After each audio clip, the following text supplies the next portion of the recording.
সারা বিশ্বে নানা বৈচিত্র্যের এবং বিভিন্ন বৈশিষ্ট্যের মানুষ বাস করে এবং এইসব মানুষের মধ্যে রয়েছে নানা বর্ণের, নানা ধর্মের এবং নানা মতামতের লোক। আমরা যে ধরনেরই লোক হই না কেন, সবাই মিলে আমরা একত্রিতভাবে ক্যান্সার রোগের সচেতনতা বৃদ্ধির জন্য, ক্যান্সার রোগকে হ্রাস করার জন্য এবং মৃত্যুকে কমিয়ে আনার জন্য চেষ্টা করব।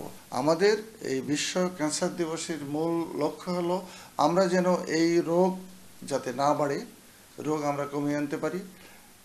কীভাবে কমিয়ে আনতে পারি? সচেতনতার মাধ্যমে এবং আর্লি ডিটেকশন করে চিকিৎসার মাধ্যমে রোগীর মৃত্যু আমরা কমিয়ে আনতে পারি। অনেক ক্যান্সার রোগ প্রতিরোধযোগ্য রোগ রয়েছে যেটা কিন্তু আমরা সহজেই প্রতিরোধ করতে পারি। এই প্রতিরোধ করার আগে যে জিনিসটি আমাদের দরকার সেটি হলো যে আমাদের মধ্যে সচেতনতা বৃদ্ধি।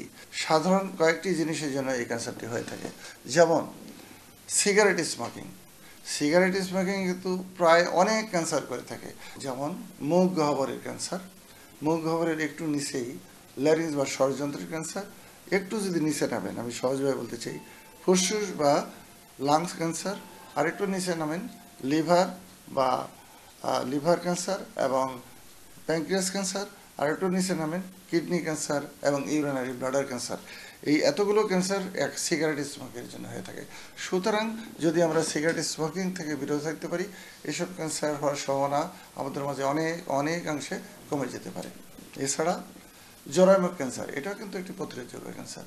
জরায়ুমুখ ক্যান্সার মেয়েদের মধ্যে, বিশেষ করে আমাদের মতো এই তৃতীয় বিশ্বে ভারত সহ অনেক বেশি, অর্থাৎ মেয়েদের মধ্যে একসময় ছিল এটা মানে কমিউনিস্ট ক্যান্সার, এখন দ্বিতীয় বৃহত্তম ক্যান্সার।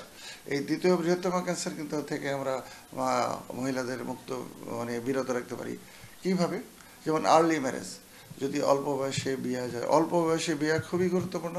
অল্প বয়সে বিয়ে হওয়া, অল্প বয়সে বাচ্চা হওয়া এবং অনেকগুলো বাচ্চা হওয়া, এর সাথে যারা আনহাইজেনিক কন্ডিশন মেনটেন করে তাদের সেক্সুয়াল অর্গানগুলোতে, যারা অনেক দিন ধরে ওরাল পিল খান বা তার সাথে সিগারেট স্মোকিং করেন, তাদের জরায়ুমুখ ক্যান্সার হয়।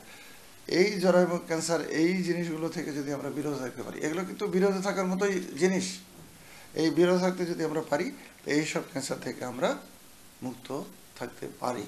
আমরা যদি সচেতনতা বৃদ্ধি করে এই রোগ না হওয়াতে সাহায্য করি, তাহলে তো অনেকাংশেই আমরা ক্যান্সার রোগ থেকে মুক্ত পেতে পারি। নিবেদক রেনাটা পিএলসি।